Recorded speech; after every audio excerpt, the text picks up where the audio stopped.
활기찬 걸로 봐서는 이제 끝날 때가 다가오고 있다. 뭐 그런 거죠. 예, 그래서 뭐 내용은 둘째치고 일단은 참 다 그래요.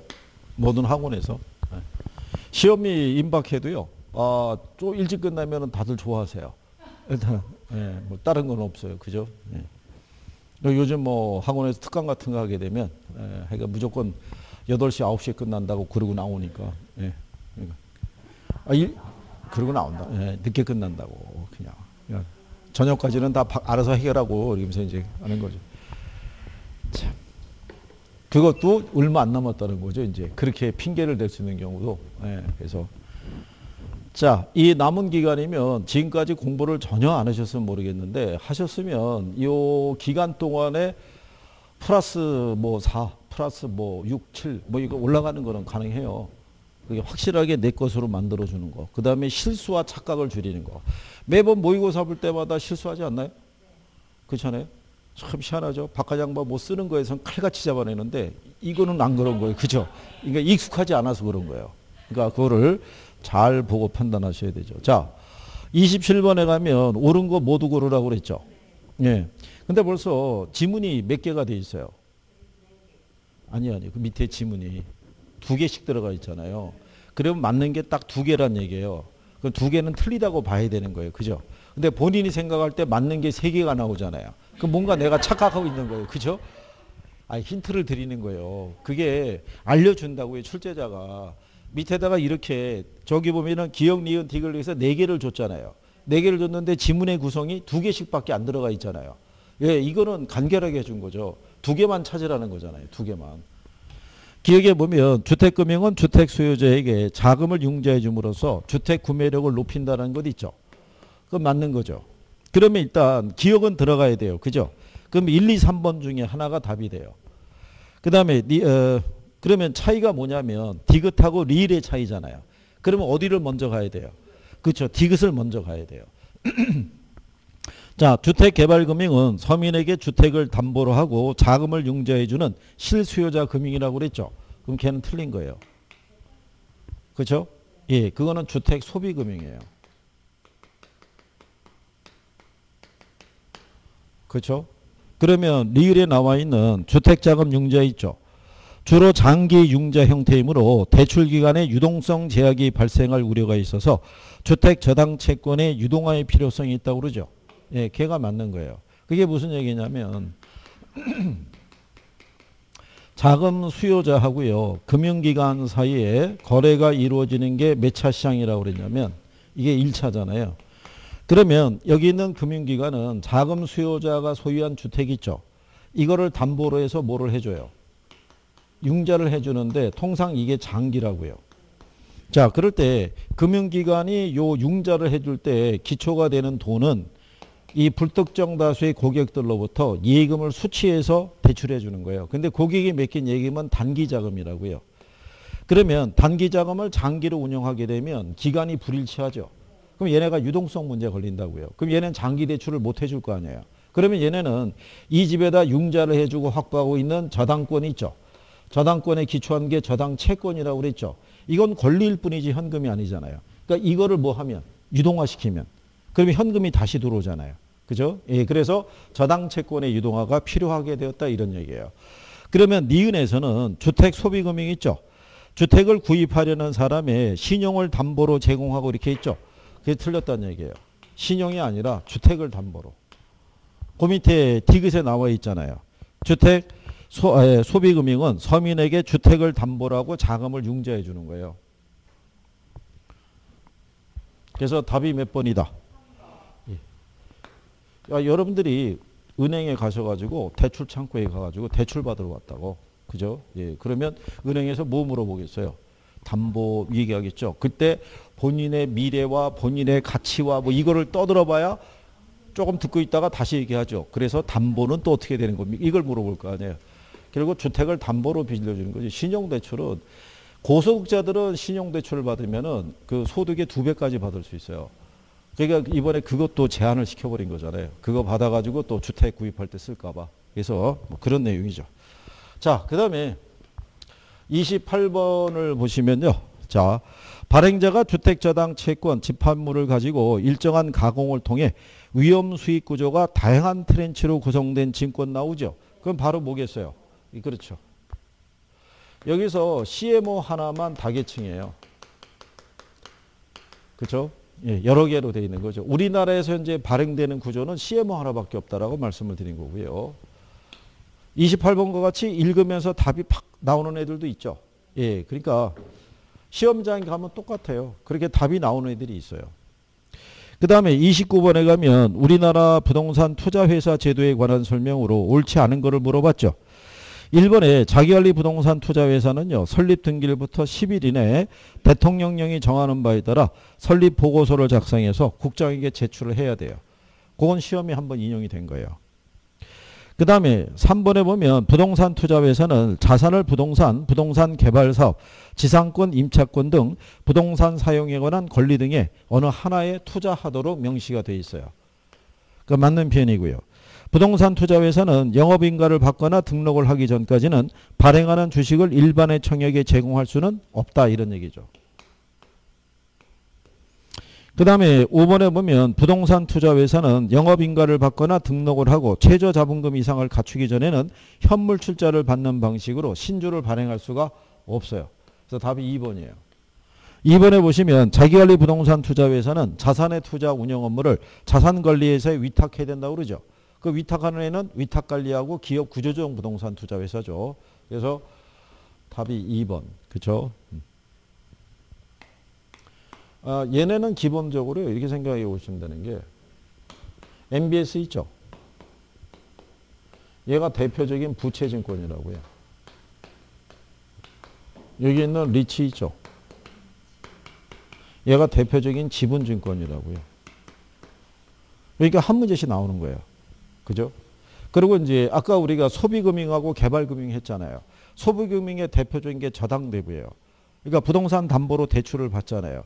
그러면 대출을 받을 때 고정금리 또는 변동금리 어떤 걸로 대출을 받아야 되는지 또 대출을 받고 나면 상환해야 될 거 아니에요. 그때 원금 균등 상환인지 원리금 균등 상환인지를 알아야겠죠. 그러니까 고기를 이제 구성을 해주는 거예요. 그 다음에 개발금융의 대표적인 게 PF예요.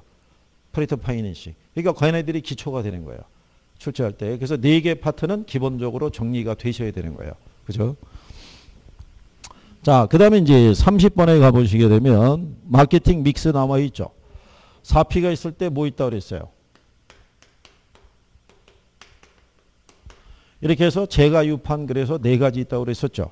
제품, 가격, 유통경로, 그 다음에 판매 촉진. 그죠? 자, 유통경로 전략이라는 건 뭐 얘기예요? 요거는 분양 대행업자 있죠. 또는 중개사 있죠. 예. 또는 융자 등을 활용하는 방법이 있죠. 예, 이런 게 이제 유통경로 전략에 해당이 된다라고 얘기한 거죠. 판매 촉진 있죠. 예, 이 판매 촉진이라는 거는 제품을 생산한 다음에 소비자들이 있죠. 소비자들을 강하게 자극을 주고 빠르게 자사 제품으로 유인하기 위해서 쓰는 게 판촉 전략이에요. 그래서 기업들에서 신제품을 출시하면 바로 이거부터 두들겨요.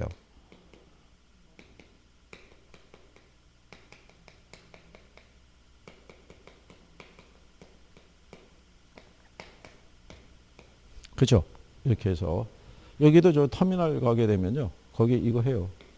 어떤 분이 와서 상가인지 주상 뭔지 모르겠는데 파라솔 하나 펼쳐놓고 근데 거기에 그늘이 별로 없어요. 그러니까 차 한 대 갖다 놓고 차에서 쉬고 있다가 고객 나오면 와서 얘기하고 막 그러나 봐요. 강남역 가도 이런 게 있어요. 아주머니들이 뭐 이렇게 해서 이제 갖고 막 이제 사정하는 거예요. 모델하우스에 가서 상담 한번 받아달라고. 그죠? 그러면 아마 또 수수료를 주겠죠. 뭐 그런 식으로. 그래서 문제의 요건은 판매 촉진 구성 요소에 해당되지 않는 걸 물어봤죠. 예. 그러니까 뭐가 되겠어요? 3번에 예, 차별화가 되는 거예요. 그거는 여러분들이 보시면 이 시장 점유 마케팅 전략이 있죠. 거기 가면은 SP 전략이 있고 그 다음에 4P 믹스 전략이 있잖아요. 여기 가게 되면은 S가 시장을 뭐 하는 거예요? 마켓 세그멘테이션이라고 그랬죠. 시장을 뭐 하는 거예요? 세분화. 여기 보면은 타겟팅이라고 그러죠. 그 안에서 표적을 정하는 거죠. 그 다음에 뭐를 도모하는 거예요? 차별화를. 근데 시험에서 자주 인용이 됐던 게 이거예요. 세분화. 그죠? 네. 그게 이제 유의미한 이제 그런 집단으로 시장을 세분화할 수 있어야 돼요. 그래서 만약에 뭐 10대도 있고 20대도 있고 30대도 있고 40대도 있고 뭐 이렇게 갈 거 아니에요. 근데 이번에 왜 얘네들 아시죠? 이렇게 그죠? 묻혀서 얘기할 수는 없는데 얘네 이번에 상장하잖아요. 기업이. 예, 상장할 때 얘네가 상장 전에 뭐를 출시했냐면 웹을 하나 출시했어요. 그 웹에다가 얘네 그 상품 있죠. 굿즈라든가 뭐 이런 걸 거기서 판매한 거예요. 거기서 판매했을 때 만약에 매출이 한 400억 나왔잖아요. 그 원래 기존의 포털 사이트 있죠. 걔네를 통해서 팔면은 수수료로 30% 줘야 된대요. 근데 얘네가 직접 만든 거예요. 만든 이유가 뭐냐면 얘네를 확실하게 선호하는 팬덤이 있는 거예요. 그러면 얘네는 이런 식으로 시장을 나눴잖아요. 연령대별로. 이 중에 가장 자신 있는 집단이 어디겠어요? 얘네일 거 아니에요. 그 얘네가 표적 시장이 되는 거예요. 이거 이후에 있는 양반들이 알겠냐고요. 그죠? 걔가 누군데? 그럼 여기 왜 나가는 왜 버스 있죠? 그거. 그게 BRT인가 뭔가 그러죠? 그거 얘기하는 거야? 광역버스? 뭐 이러면 큰일 나는 거, 쓰러지는 거죠. 그러니까, 그런 거죠. 그게. 그래서 이런 전략을 수립하고 세부적인 전략으로 이걸 하는 거예요. 이거를. 네, 그래서, 어쨌든 간에 뭐 대단한 거죠. 어쨌든. 자, 우리가 중요한 건 답을 맞추는 게 중요한 거니까 답은 3번에 들어가는 거예요. 그죠? 네. 그 다음에 이제 31번 있죠. 이것도 여러분들이 자신 있어 하는 거죠. 네. 예, 거기 보면 사회 간접 자본 시설의 준공과 동시에 준공이니까 빌드가 되겠죠. 당해 시설과 소유권이 정부 또는 지자체에게 귀속이 되는 게 트랜스퍼죠. 그 다음에 사업 시행자에게 일정 기간의 시설 관리 운영권을 부여하는 방식, 오퍼레이트죠. 그래서 얘는 시설 운영비로 개발자금 회수가 가능한 건설에 활용되는 방식이라고 그랬죠. 그러니까 답이 1번이니까요. 그러니까 얘는 도로라든가 터널이라든가 다리라든가 항만 있죠. 예, 이런 등의 사회 기반시설에 적합한 방식이에요. 그러면 얘네를 사용하는 사람들에게 뭐를 받아서 이 사용료를 받아서 투자비 회수가 가능한 사업이란 얘기죠. 그죠? 근데 군인 아파트라든가 대학 기숙사 이런 것들은요. 사용료 받아서 투자비 회수하기가 힘들어요. 그러니까 그런 애들은 임대차 계약을 통해서 투자비 회수할 수 있도록 하는 방법이죠. 그리고 이제 나중에 이런 게 있죠. 얘네가 만약에 한 번에 나올 수도 있어요. BTO, BTL, BOT, BO 이렇게 해서 4개가 같이 나올 수 있죠. 그러면 틀림없이 답의 키는 얘를 줄 거예요. 얘가 임차라고 확실하니까. 그러니까 얘가 축으로 해서 찾는 게 하나의 요령일 거예요. 무슨 말인지 이해하시겠죠? 예, 그래서 요거는 주로 우리나라에서 이 복합터미널이 있죠. 예, 이거 개발을 때 써요. 저기 D라고 하는 광역시 있죠. 거기 가면은 저기 그 별이 있다는 데가 있어요. 거기에 이 터미널을 하나 이제 기획을 하는데 이게 민자를 유치해서 하는 방법이 있고 하나가 공적 자금을 투입하는 방법이 있어요. 근데 공적 자금을 투입하면 개발이 한정돼 있어요. 민자가 들어와야 터미널에다가 예서 쇼핑몰이라든가 영화관이나 이렇게 복합으로 들어가면서 이게 상당히 인프라가 제대로 갖춰질 수 있거든요. 근데 이번에 민자를 유치해서 저 사업을 추진하려고 그랬는데 투자금을 못 모은 거죠. 알기 쉽게 해서. 지금 시장 상황이 이러니까. 옛날에는 그 상가 같은 거 분양할 때 그 영화관 들어가 있으면 기초적으로 수요를 모을 수 있었어요. 영화관이 있었으니까. 근데 지금 영화관이 있어도 소용없어요. 이번에도 추석 때 한 50%만 이 좌석을 갖다가 50%만 허용해 주는 거예요. 떨어져서 이렇게. 밀폐된 공간이잖아요. 이제 그런 부분이 있죠. 그러니까 그게 어떻게 보면 사업운이라고밖에 할 수가 없을 수도 있어요. 관신이 딱 그래서 그것까지 영화관까지 유치에 성공을 했는데 문제는 분양이 안 되는 거죠. 이게 빵 터지니까. 그건 계속 표류하는 거죠. 그럼 그 사이에 뭐는 이자는 계속 발생하는 거예요. 그 다음에 공사했으면 공사비 달라고 그럴 거 아니에요. 빼줄 돈이 없을 거 아니에요. 그러다 보면 부도나는 거예요. 그러면 이제 막 유치권 설정이 되고 그러다가 공방을 거치다가 또 소유자 넘어가면 되게 복잡해지는 거죠. 그러니까.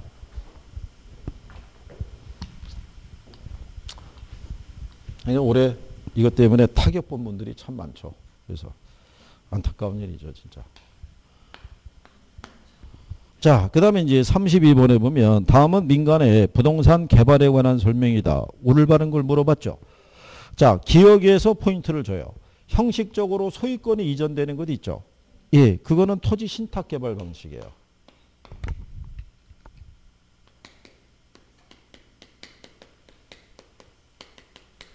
그래서 여러분들이 보시면 이게 신탁 설정하잖아요. 그러면은 이게 뭐가 이전이 돼요? 네, 소유권이 이전이 되는 거예요. 그래서 여러분들이 관리 가면은 위탁 관리 있죠. 그 다음에 혼합 관리 있잖아요. 얘는 전부를 위탁을 준다고요. 얘는 일부만. 그러니까 여기는 책임 소재가 분명해지는 거예요. 우리가 이 관리 신탁에 보면은 갑종 관리 신탁이라고 있어요. 그거는 전체 모든 거를 다 신탁사가 관리하는 거예요. 그러면 그 기간 중에 뭐가 이전이 돼요? 소유권이 이전이 되니까 걔 명의로 관리하고 있을 때 문제가 발생하면 걔가 책임을 다 지는 거예요. 근데 얘는 선별해서 위탁을 주잖아요. 그 문제가 발생하면 얘는 책임 소재가 불분명해지는 단점이 있는 거예요. 그렇죠? 자, 그래서 기억이 토지 신탁이고요. 니은에 보면 토지 소유자가 소유한 토지에 개발업자가 자금을 부담해서 개발하고요. 토지 소유자하고 개발업자가 토지 가격과 건축 자금의 비율에 따라 나누는 방식이 있죠. 걔가 등가 교환이죠. 또 다른 말로 공사비 대물 변제형 이렇게도 얘기를 하죠.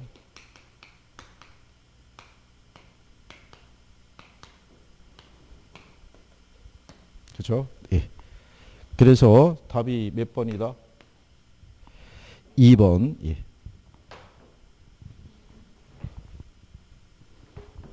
그 다음에 이제 33번에 보면요. 개발의 시장 위험에 해당하지 않는 거 물어봤죠. 그러면 이제 뭐가 되겠어요? 2번이 되겠죠. 행정 인허가에 대한 거 있죠. 이건 법률적 위험이죠. 이게 각종 인허가에 관련된 위험이라고 그랬죠. 예.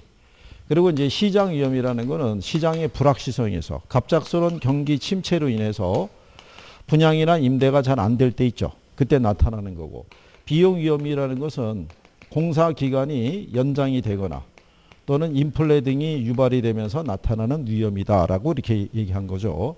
그 다음에 사업 위험이라는 것도 있어요.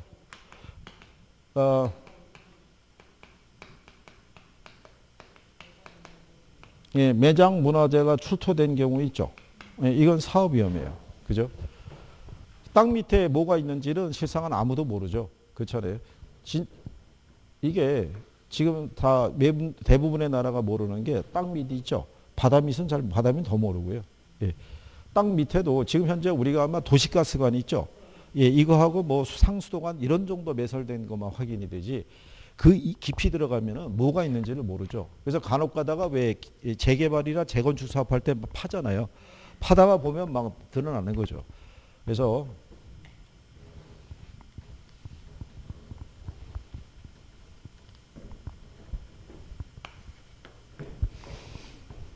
자, 그래서 이제 33번.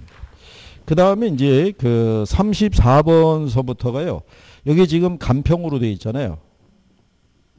이게 7문제 들어가 있거든요. 간평이 6개에서 7개가 나와요. 7개. 그러니까 이제 여기까지 왔었을 때 대부분 몇 개 정도 맞으시냐면 많이 맞으신 분이 한 23개. 그죠? 적게 맞으면은 19개서부터 뭐 이렇게 간다고요. 그럼 19개 맞은 분은 이 안에서 5개 맞아야 되고 20개 맞은 사람은 4개를 더 맞아야 되고. 그렇죠? 그러니까 간평에 대해서도 다 버리기는 힘들어요. 그러니까 몇 개는 맞춰줘야 돼요. 그죠? 먼저 34번은 여러분이 맞출 수 있는 거예요. 그죠? 제일 좋아하는 거잖아요. 그죠? 원가법을 적용하는 경우 있죠. 네, 34번에. 자, 기억에 토지 나오죠. 토지는 뭐로? 이거는 공시지가 기준법. 그렇죠? 그 다음에 니은에 보면 건물 있죠. 예, 얘 원가법. 그 다음에 디귿에 보면 선박 있죠. 예, 20톤 이상. 이것도 원가법. 건설기계 있죠. 예, 얘도 원가법. 그 다음에 광업재단은 수익환원법. 그 다음에 과수원 있죠. 거래사례비교법. 그 다음에 거기 보면은 저작권 있죠. 예, 수익환원법. 그러면은 니은, 디귿, 리을에 답이 3번이겠죠. 예. 요거 정도는 구별할 수 있어야 돼요. 그죠? 예, 이건 뭐 기본적으로 할 수 있는 거니까. 그 다음에 35번에 보시면 이 수익형 부동산 A에 관한 내용이다. 수익환원법에 적용할 수익가액 물어봤죠. 그러면 수익가액을 구하려고 그러면요. 순수이익을 환원이율로 환원하면 되는데요. 거기 보면은 환원율을 줬죠. 몇 프로로? 10%. 그럼 할인율이니까 100분의 10이니까 0.1이죠. 그럼 우리는 가유순을 해야겠죠. 가능총소득이 얼마? 그 다음에 공실을 줬죠. 예, 공실이 얼마라고 줬어요? 300. 그러면 유효총소득이 8,700이에요. 그죠? 그럼 여기서 경비 빼야겠죠. 예, 경비 항목을 보게 되면 관리직원 인건비 있죠. 2,400. 들어가요, 안 들어가요? 들어가야죠. 직원 인건비니까. 소유자 급여는 안 들어가더라도. 수선 유지비 300만 원. 들어가죠. 사업소득세 안 들어가고 원리금 상환액 안 들어가죠. 그러니까 맞춰준 거죠. 여기서 2,700 빼란 얘기죠. 그러면 6,000 나올 거 아니에요. 그러면 얘가 0.1이면 위의 금액의 10배라고 그랬죠. 그러니까 6억이겠죠. 그래서 35번에는 답이 5번.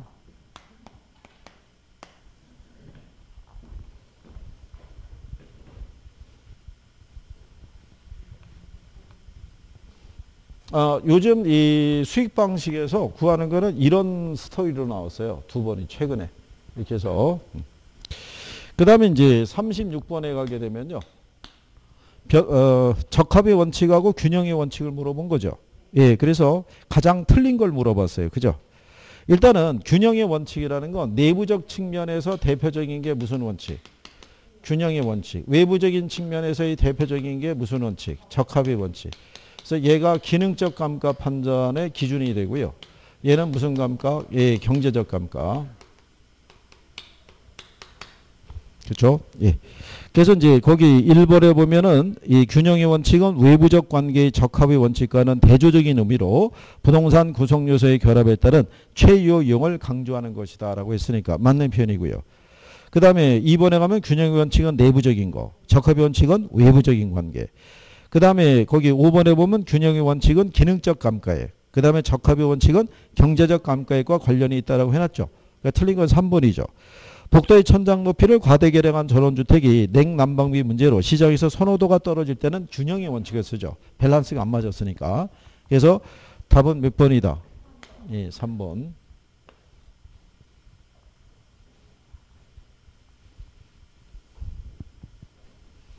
그 다음에 37번을 가서 보시면 자, 다음 자료를 이용해서 비준 가격을 구하라고 해놨죠.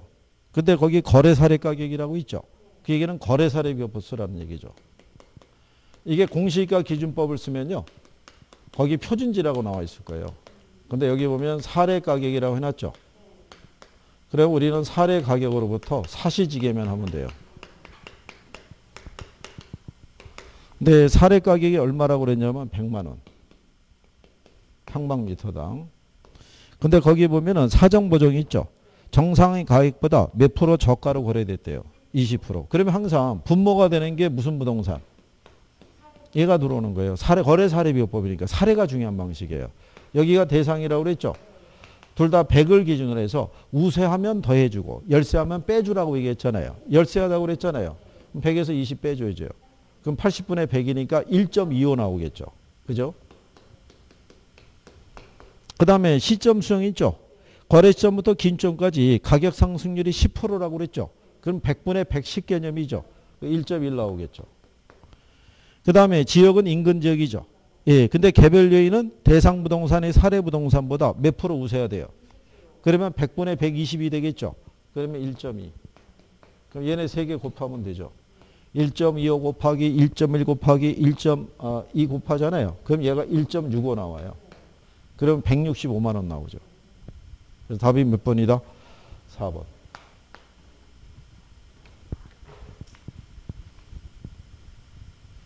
아까도 말씀드렸지만 계산이라는 게 참 묘해서요. 이렇게 보면 내가 할 수도 있을 것 같아요. 그렇다고 그 유혹에 빠지시면 안 돼요. 계산은 무조건 마지막에 이론을 다 푸시고 그렇죠? 그 연습을 자꾸 잘 하셔야 돼요. 그죠? 그렇게 해서 몇 번까지 가봐야 돼요. 나는 여기까지 가봐야 돼요. 이거. 왜냐하면 개론만 넘어서는 안 되는 거예요. 민법도 밸런스가 맞아야 된다고요. 그래야지 이게 가능하다고요. 그죠? 거기다 여러분들은 올해 동차를 목표로 하고 있잖아요. 한 번에. 그죠? 예. 그래서 1차를 봤는데 성적이 안 나올 것 같은 거예요. 그거는 여러분 생각인 거예요. 그건 채점 해봐야 정확하게 할 수 있는 거예요. 그러니까 1차를 보고 나면 1차는 일단 잊어버리고 2차에 또 예, 집중적으로 짧은 기간 안에 또 들여다보고 또 들어가셔야 돼요. 3교시까지 있잖아요. 예, 그러니까 2교시 들어갈 때는 충분한 시간이 주어져요. 11시 한 10분 정도에 끝나가지고 1시에 2교시 들어가잖아요. 그러니까 점심 드시고 한번 들여다볼 만한 시간이 충분해요. 2교시가 아마 공법하고 중개사법 보죠? 예, 그거 보고 난 다음에 3교시가 공시세법이니까 걔는 50분이면 끝나잖아요. 그죠? 그럼 뭐 무난하게 되실 거라고 생각하고. 자, 38번에 보면 감정평가 규칙의 이 내용을 설명한 것이다. 틀린 걸 물어봤죠?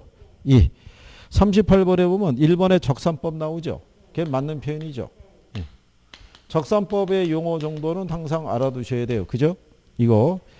그 다음에 여기서 보시게 되면 4번에 대상 물건에 대한 감정평가액은 시장 가치를 기준으로 형성이 되죠. 그러니까 여기서 틀린 거는 3번이 되겠죠.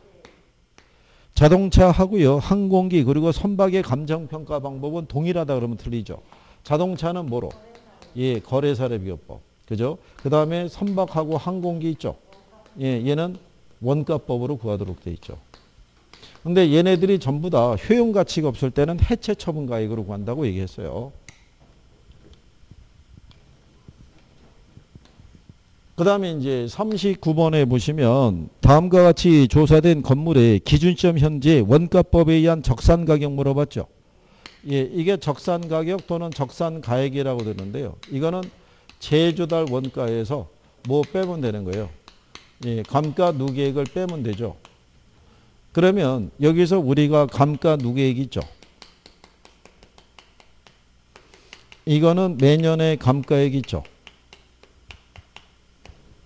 여기에다가 뭐를 곱하면 돼요? 경관연수. 근데 여기에 경관연수는 우리가 알고 있어요. 경관연수가 몇 년이에요?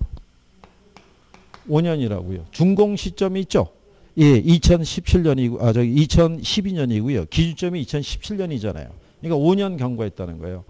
그러면 얘만 구하면 돼요. 얘만. 그러면 우리가 매년의 감가액을 구하기 위해서 있죠.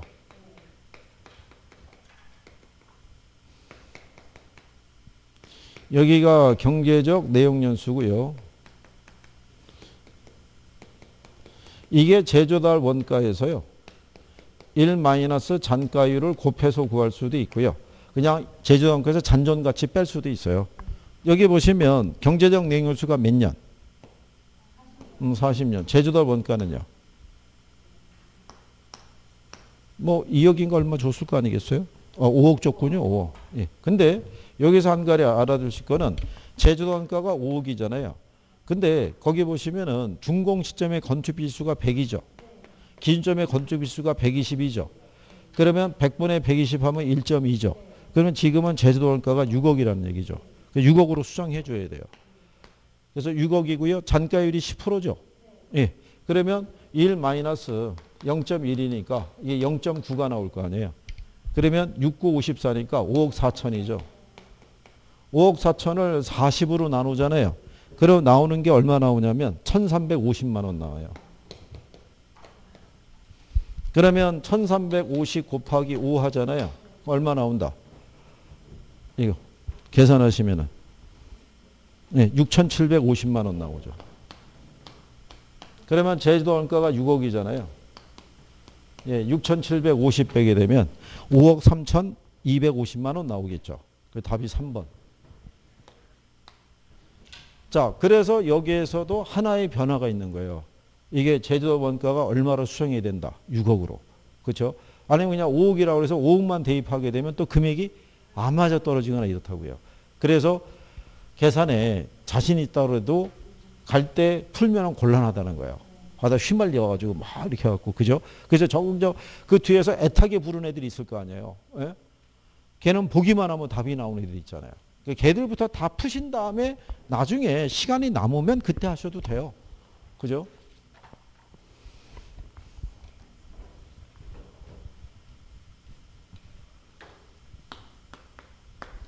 자, 40번에 보시면 가격 공시에 관한 법령상 표준지 공시가에 대한 설명으로 옳지 않은 걸 물어봤죠. 자, 1번에 보면 표준지에 정착물이 있을 때는 없는 거로 봐야 된다고 그랬죠. 표준지 평가할 때는 나지상정 평가예요. 건물이 있어도 없는 거로 봐야 되고요. 지상권이 있어도 없는 거로 봐야 된다고 그랬죠. 그래서 일단은 답은 4번이 되죠. 4번에 보시면 표준지에 지상권이 설정이 되어 있을 때는 그 권리의 가액을 반영해서 표준지 공시가를 평가해야 된다 그러면 틀리다는 얘기죠. 그리고 국장에게 이의신청할 수 있죠. 며칠 이내? 30일 이내. 그죠? 그러면 또 국장은 이의신청 기한이 만료된 날부터 30일 이내 이의신청을 심사해서 결과를 신청인에게 서면으로 통지해야 된다. 이런 얘기죠. 그렇죠? 40번에 답이 4번. 자, 24개 이상은 된 것 같다. 24개. 반은 맞은 것 같다. 18개는 맞은 것 같다. 자, 여기서 이런 얘기예요. 가늠을 해보세요. 50점이면 플러스 몇 개? 4개. 40점이면 플러스 몇 개? 8개. 30점이면 플러스 몇 개? 12개예요. 내가 지금 현재 어디에 걸렸냐를 보셔가지고 그러면 이 40문제를 푸셨잖아요. 어디에서 내가 플러스를 시킬 수 있을까? 그죠? 계산이 안 돼? 그럼 계산은 빼놓으시는 거예요. 이론에서 내가 이게 아직 정리가 안 돼 있다. 요거는 내가 하면은 플러스 시킬 수 있다. 그거를 가늠해서 대비를 해보세요.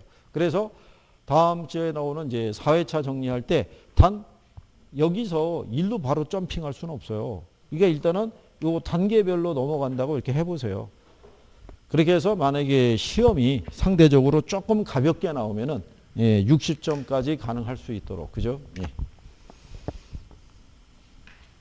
연휴 기간 동안에 푹 쉬시다가 마지막에 연휴가 끝날 때쯤 한번 이렇게 쭉 점검 한번 해보시는 거예요. 무슨 말인지 아시겠죠? 예, 연휴도 잘 보내시고 우리가 10월 달에 뵙도록 하겠습니다. 고생하셨습니다. 수고하셨습니다.